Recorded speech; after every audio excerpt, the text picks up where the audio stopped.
Hi, good evening, and welcome to tonight's Garage Gurus sponsored Facebook Live event. My cohort and myself will be talking tonight about summer maintenance tips, and we've both brought in our vehicles to kind of talk about different angles of maintenance that we perform on our cars, a classic car and a performance car, and then how some of that relates and ties into just the average vehicles and vehicles driven on the road daily. My name is Tim Habel. We're here at the St. Louis Guru Garage, and the car that I've brought is a 1992 Camaro. It is a drag car, campaigned regularly on the quarter-mile tracks, powered by an all-aluminum 632 big block Chevrolet. The car has been as fast as 750, 183, 184 in the quarter mile. Always looking to kind of improve that number. So some of the things that we talk about tonight will be methods that we share on our cars that can kind of be related maybe back to what you're driving. So I'm going to have John, a cohort here, introduce himself and the vehicle that he brought down. Hey, good evening, everybody. Thanks for staying with us. I drove down my 1956 Crown Victoria. In 1956, the Crown Victoria was part of the Fairlane lineup in the Ford model. So this one here has been in my family for maybe 12 years or so. Done a lot of work on it. It's still powered by the original drivetrain, which is a 312 Y-block V8 and a 3-speed manual transmission that's shifted on the column, or 3 on the tree for those of you that are into that. So just want to welcome you to our first ever co-hosted Facebook live stream from here in St. Louis. So Tim's got something special to show you. Great, John. Just real quick for the viewers watching, we encourage you to kind of make some comments and post some questions throughout tonight's live stream. We're giving away some of these toolboxes that are loaded with some goodies for the car enthusiasts that are out there. And we'll also be giving away a $100 prepaid Visa gift card for the best question of the evening. So again, think of things that you might have weighing on your mind and put them out there and we'll get them answered. So make a comment, get some swag. Sounds like a good deal, Tim. Make a comment, get some swag. Awesome. Very good. Yeah, so John, you drove down from Chicago. Pretty long drive, what, about 300 miles? Yeah, for sure, a little over 300. Car was a blast, though. It did absolutely perfect, performed just like it should. That's awesome to be able to drive that many miles and not have any trouble and do it regularly. That's kind of what old hot rods are all about.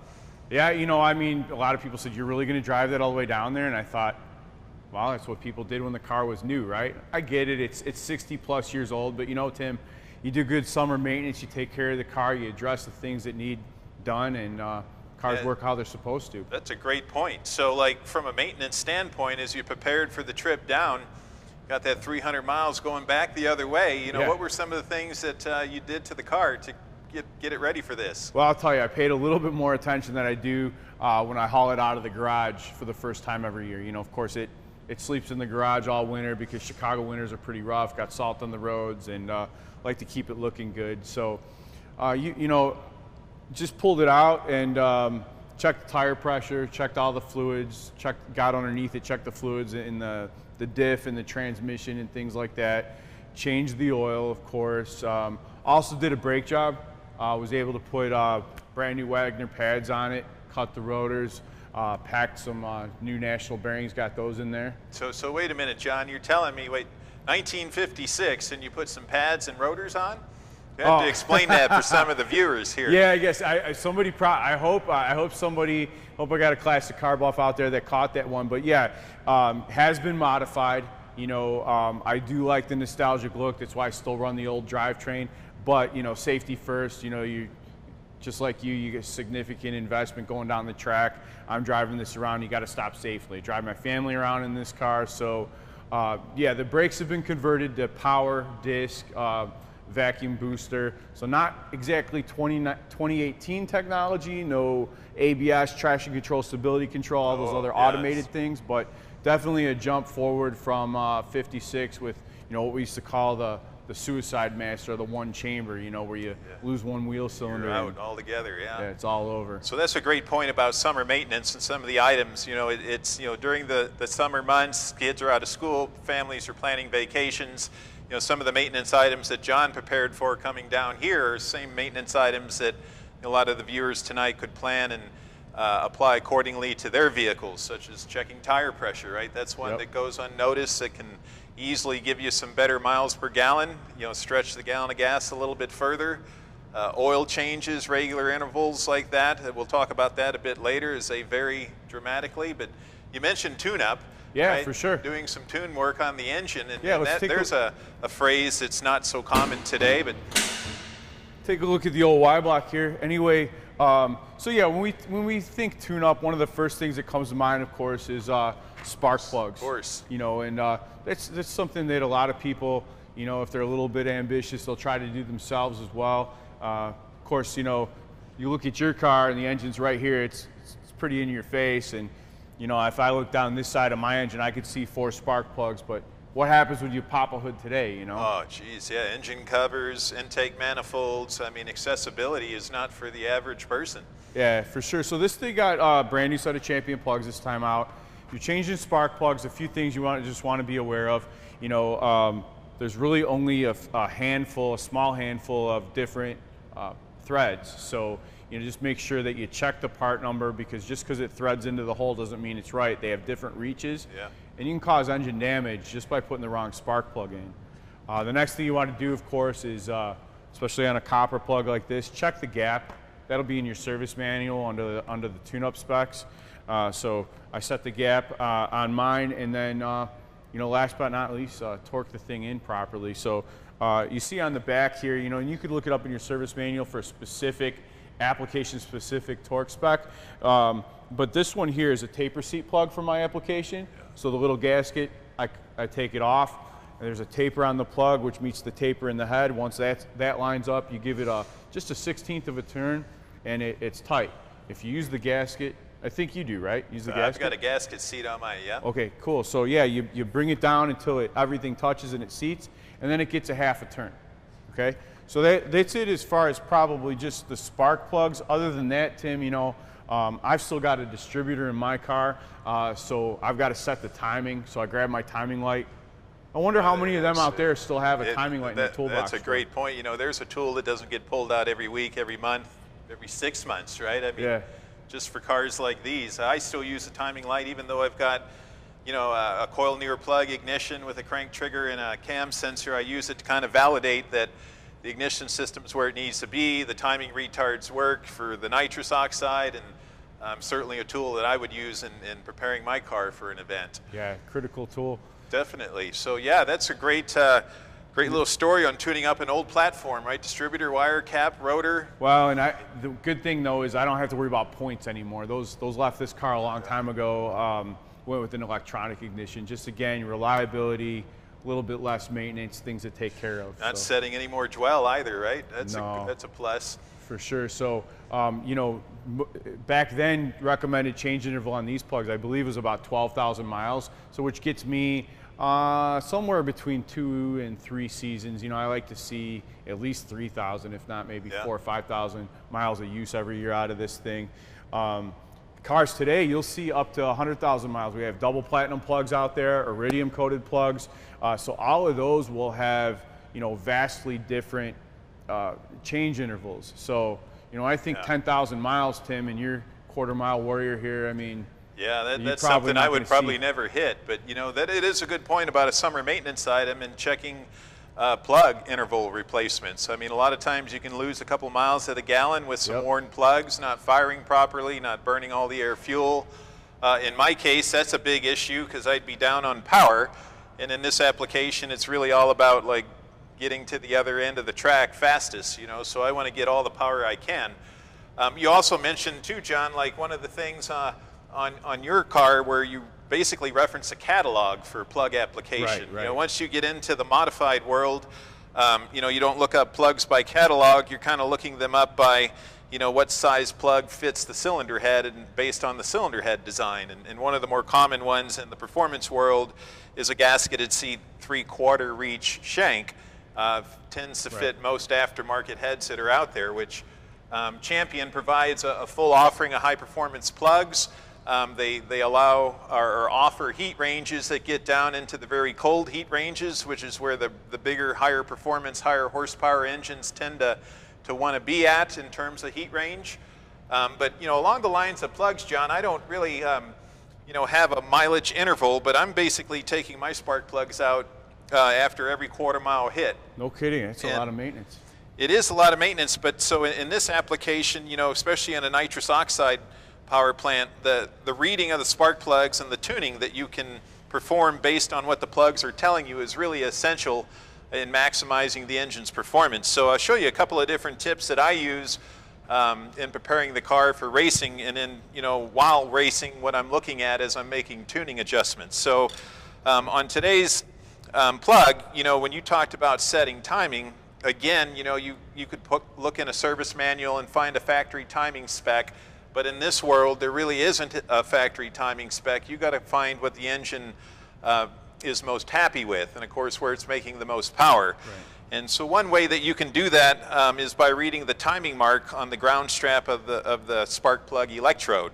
And if you look at some of the close-ups flying in on your screens, you'll see that there's a little discoloration on the ground strap, and that's what we reference as the timing mark.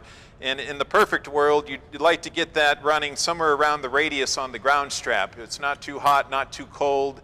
It's in a safe place, and you've got about enough advance in the engine to make it happy. When that mark starts to get too close to the base of the shell, that can let you know that you're on the onset of getting into pre-ignition, which is a bad thing in an application like this, can lead to engine damage pretty rapidly. So from a timing standpoint, you can read the ground strap. Where you can also find a lot of information on the spark plug is on air-fuel tuning. And when you look at the spark plug after removing the shell or the shank where the threads are at, you can get a good view at the core nose of the insulator of the spark plug. And what you're looking for there in the perfect environment is a very, very faint discoloration at the base of that insulator where it hits the radius. And that's really an indication of being right in terms of air-fuel ratio. It's very faint in color.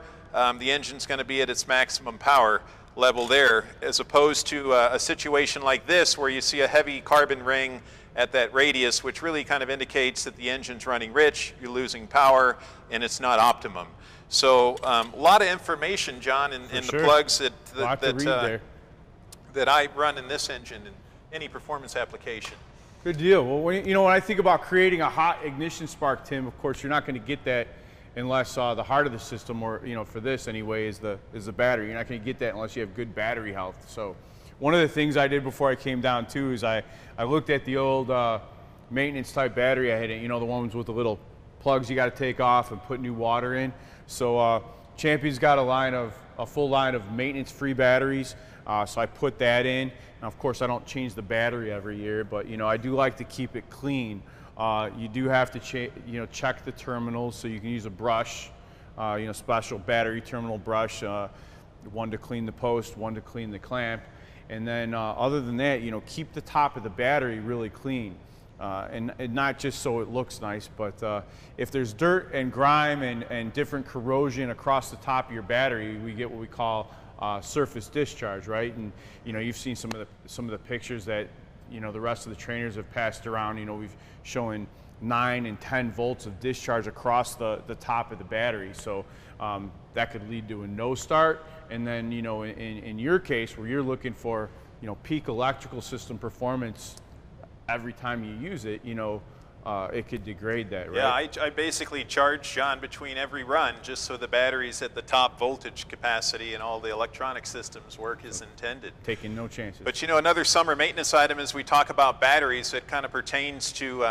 just general vehicles out there on the road would be like inspecting cables. If you're popping the hood of the car, or a lot of vehicles today have batteries under the back seat and under the trunk flooring, which would require a special effort as opposed to being just under the hood. But the ones under the hood, if you're checking fluids and topping things off, you certainly want to give your battery cables an inspection, look for any corrosion, and make sure that you get rid of that so that you don't have any voltage drops, throughout the vehicle's electrical system. Right. What are some methods, John, for cleaning? Maybe we can share with them some ways we can clean the terminals up. And Tim, sometimes the old school simple methods are the best, and really what I use is just some warm water and baking soda.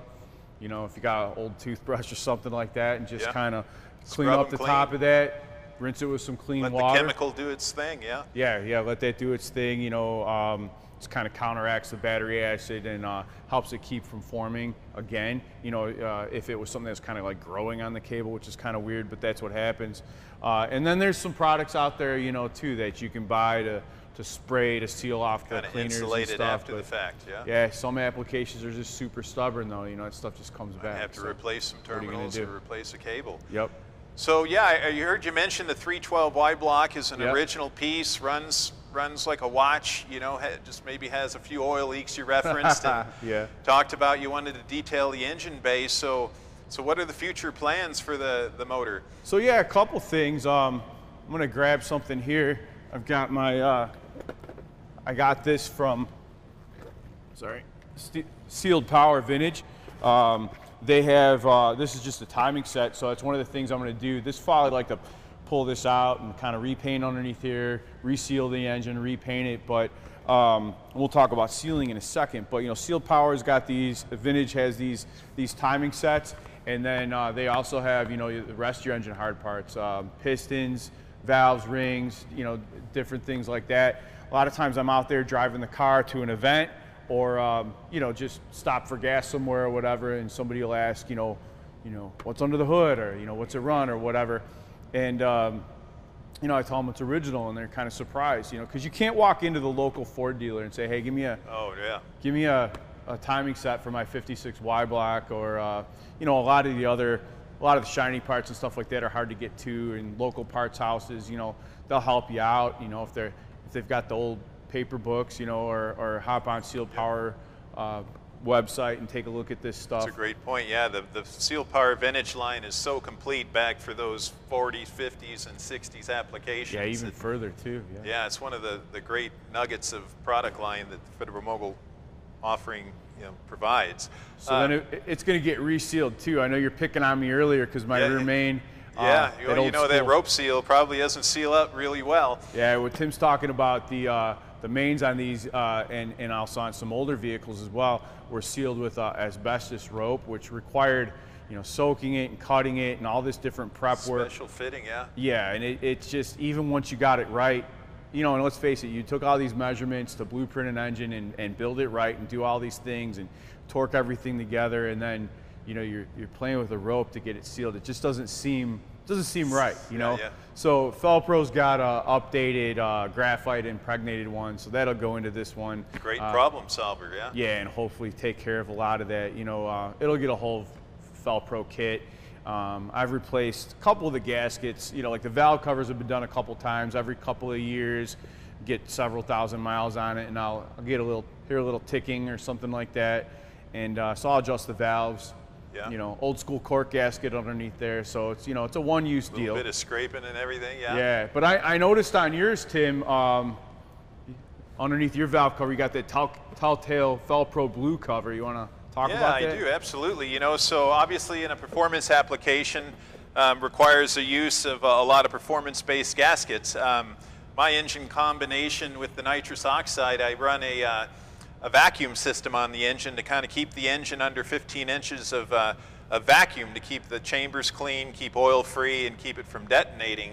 So in order to pull that 15 inches of vacuum on the crankcase, it's got to be sealed up tighter than a drum, or it's just not going to happen. So one way that I'm able to seal it up is using the Permadry Plus gaskets from fel-pro. Valve covers are coming off quite frequently for lash inspections, valve spring inspections. The engine turns 9,000 RPM, so it's a pretty high maintenance piece. So anyway, I need a valve cover gasket that's reusable, and one of the beauties of the fel-pro Permadry Plus is that this gasket could literally be reused 100 times in this application without degrading and without losing that vacuum seal that's oh so critical.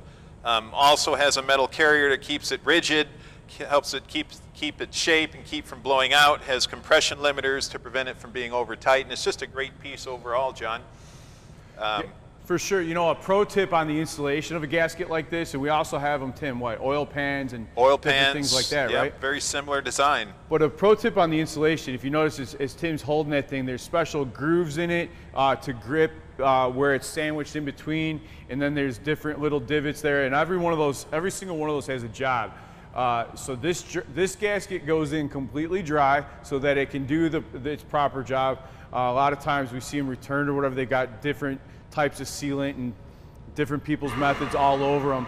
So we just want to make sure that we let that gasket do its thing. Yeah, definitely. That's a great point about installing dry. You know, Yeah. a lot of people want to use a high-tech chemical or something on that. And it's just not recommended, not really needed. For sure. Yeah, just one other gasket in the performance world I'd like to kind of touch on is the cylinder head gasket. Again, you know, it sounds like it's a little bit of a product pitch, but really this is the exact head gasket that I'm running in my combination. You know, Okay. It makes just a tick under 1,300 horsepower normally aspirated, and between 1,500 and 1,600 horsepower on nitrous. So I need a gasket that's going to be able to seal the cylinder pressure up at that point. So it certainly kind of moves me out of composite-bodied, you know, fiber-faced gaskets into the MLS world. And fel-pro offers a huge variety of those gaskets for engine combinations in this world. The beauty about some of the offering in this for the big block Chevys is they have different thicknesses available, which is a great thing for a nitrous racer. Oftentimes we're dealing with detonation from the spontaneous, you know, combustion of nitrous being injected into the motor, promoting head lift, and kind of by increasing gasket thickness, you can increase the quench distance and kind of minimize some of that potential for detonation. Aside from thickness availability, the PermaDry Plus MLS performance head gaskets, they use a patented laser weld stopper layer, which is a great attribute to maintaining cylinder seal by preventing the embossed layers from over-compressing as the head lifts and kind of returns back to the deck, creating a small pounding action, micro pounding, but it occurs.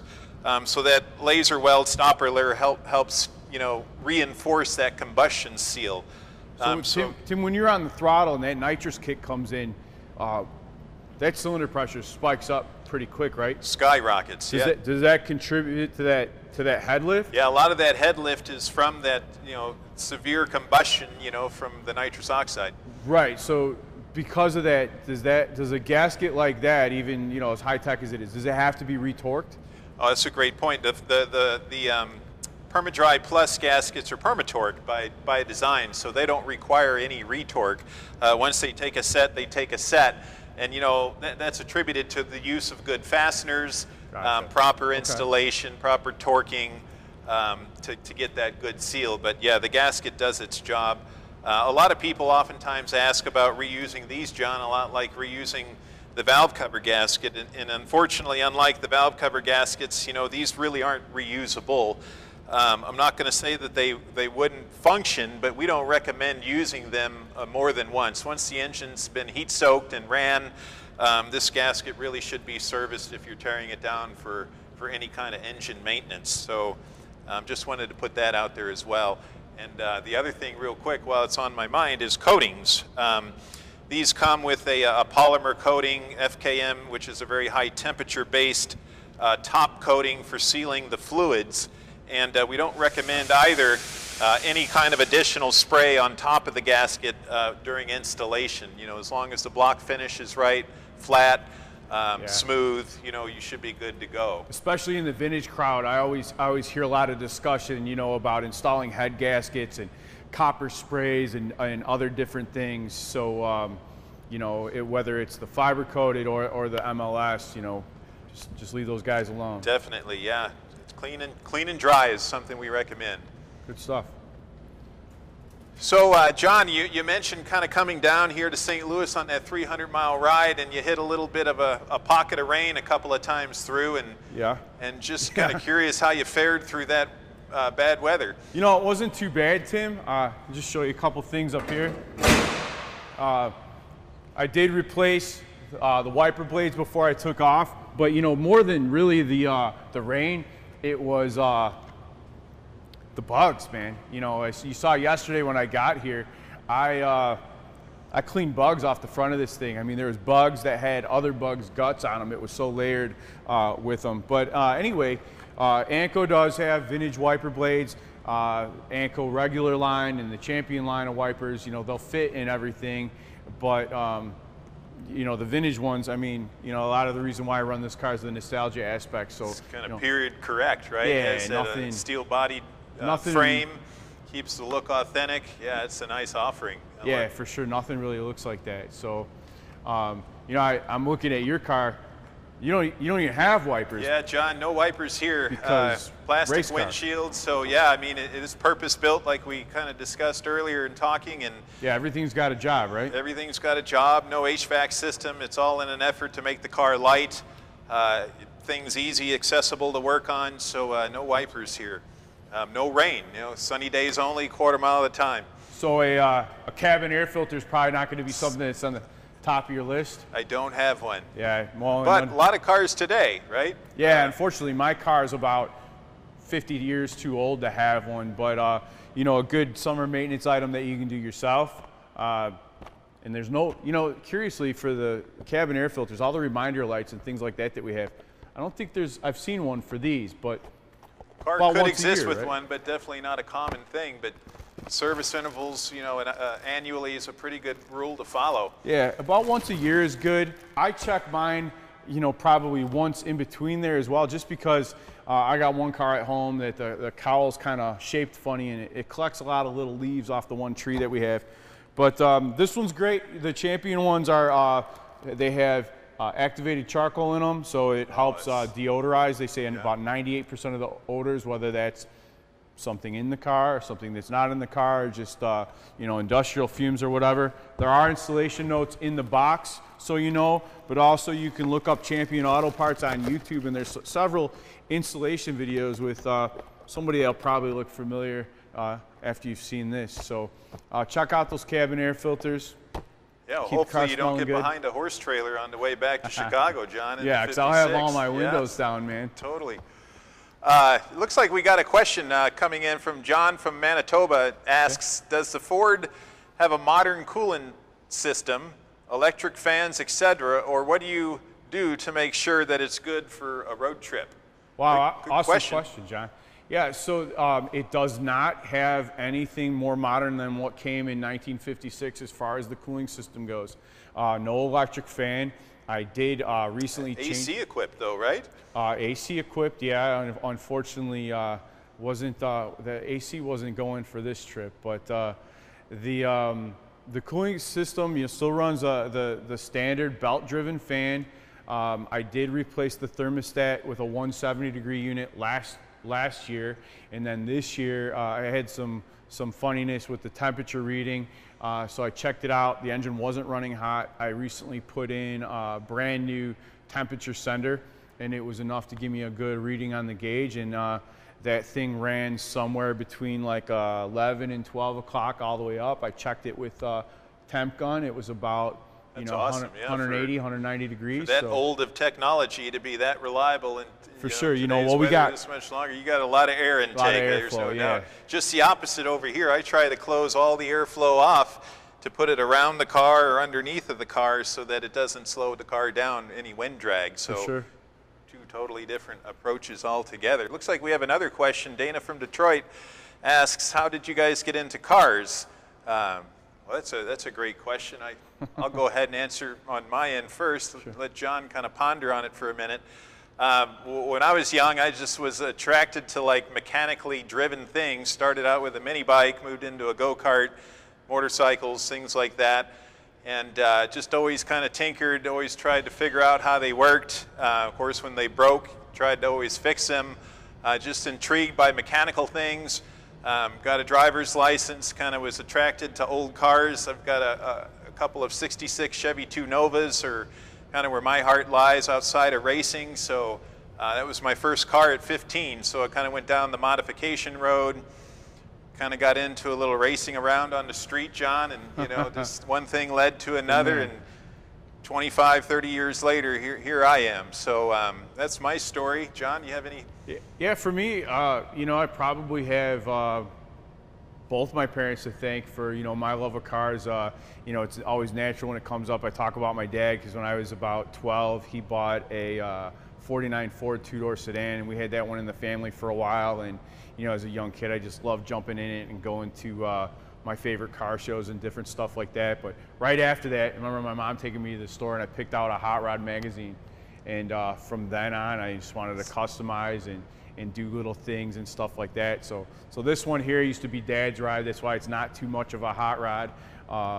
But you know, I've got a shoebox Ford at home, and that one's all hot rodded out. So kind of started from there, and then you know, just have always worked in the industry, and this is what I do today. Yeah, for sure. That's great. We have another question that comes from Bob in Montana, and he's asking, what weight oil do you guys run in your vehicles? I'll start. I run a 10 weight 40 synthetic oil, and I change it pretty much every other outing out weekend wise to the racetrack, mainly for inspection purposes, but also because the engine, you know, turns a lot of RPM, and I just want to, you know, kind of keep up on it. It's just a simple service that can certainly save me lots of dollars in the end. John, how about you? Yeah, I just run a regular 10W30. I know some guys with the Fords, maybe an engine generation or two before this one, they'll run like a straight 30 weight. Straight 30 weight. You're talking like push mower, tractor stuff, huh? Yeah, for sure. And you said 1040. So 1040, I mean, it's been a while since there's been a car that's been spec'd out with that. Absolutely. You know, you look at today's cars. What, 520, 0W20? 0W20s, yeah. So, you know, we didn't mention it when we were talking oil change, so thanks, John, for the reminder. But, you know, if you're doing that, you know, or if they ask you where you have your oil change, what weight do you want? Make sure you're sticking with what's on the oil cap itself. Or, yeah, so it's so important today, John, right, with all the engine modifications that are out there from the OEs, variable valve timing, you know, turbocharged engines, you know. Reminds me too, you know, you talked about the Champion line always expanding. You know, got regular, and this is a fancy retail pack for it here, but regular spin-on canister oil filters. I know that's what kind this takes. Yeah, it's a good point. Yeah, I mean, oil filters are a critical part. Certainly need to have a life cycle and a service life that they definitely have to be changed and maintained to keep those fine particles from getting into the hydraulic components that operate things like that variable valve timing system. So problematic today, right? Yeah, for sure. A lot of the problems that we see turning on check engine lights and setting codes, you know, really kind of stems back to either lack of oil or, you know, clogged components within those hydraulic circuits. I can't tell you how much we see that. I mean, it's crazy today, like how many people are checking oil on a regular maintenance or a regular service interval. And the oil stays in there for a long time. You know, we've seen, what, 10,000 plus miles? You know, I'm at 3,000 on this, but, you know, and you're at far, far less than that. But let's face it, I mean, I'm running a old school carburetor. I mean, it's not the original one. I did update from that, but, you know, the mixture control is just not that accurate, not like a brand new car. So, you know, some of that extra fuel, you know, when you pump the gas a little bit to start it, or just, you know, from temperature changes, you know, carburetors don't really stay up to speed with that. So that stuff will get into the oil. Plus, let's face it, 62 years old now. So that means it's got different deposits and things like that, and, you know, got to get the oil out to get that clean. So anyway, Tim, we talked about a lot of work, man. We did, absolutely. These are our fun cars. So let me ask you, what's your favorite? You mentioned, you know, getting to a handful of events per year. What's your favorite one to get this thing out to? Yeah, so I get out to maybe half a dozen or so a year, and they're typically all here in the Midwest around Missouri. But one of the favorite tracks that I go to is in Bowling Green, Kentucky, nice. Beach Bend Raceway. It's just an old track from the 50s. Has that feel with the covered bleachers and seating and a track down through the valley. Just good down-home fun, you know, and the NMCA kind of goes there once a year. And check out the vet museum down there. The Corvette Museum, it's a great place to go. So yeah, I really like making that cool. trip. 4 or 5 hours away is about my travel limit. Yeah. So I know you don't go to a lot of racetracks, but I mean, how about car shows, John? Oh yeah, for sure. There's a handful of things that I like to do as far as that goes. The biggest show I've ever been to annually up in the Twin Cities, Minnesota, they have Back to the 50s weekend, which attracts 10,000 plus cars. One of my friends went there this year. I was super jealous of them, but I haven't been there in a couple of years. annually, we go to a show called Gears and Ears. It's been running for 40 plus years. I think I've been to 30 of them. So that's one where generally my whole family will come out. But sounds like a blast. You know, week to week, actually the cruise I'm missing right now, and I won't have time to get back after this broadcast because it's 300 miles away. But there's a place called Brower House. It's in Lombard. That's where all my buddies are tonight, cruising out. So if you guys are watching, you better be hello to everybody. But so it sounds like, John, you might have a cruise to go to. We probably ought to be shutting this down and wrapping it up. I don't see any other questions that came in. For our viewers watching, I mean, certainly can add some questions or comments. We'll try and address them and get back to them. But otherwise, we'd like to just give a quick plug to the fmgaragegurus.com page. If you're technician natured and are interested in some training, we've got 12 training centers across the country. Yeah, come on out to some classes for sure. John's an instructor there. We provide training in chassis, brake, drivability, electrical, ignition, a lot of the different product lines that we offer. So get very hands-on and very technical. So feel free to peruse the site and take a look at the calendar and see what's available in your area. Awesome, everybody. Thanks for joining us. Have a great night. We'll see you next time. Appreciate it. Thank you.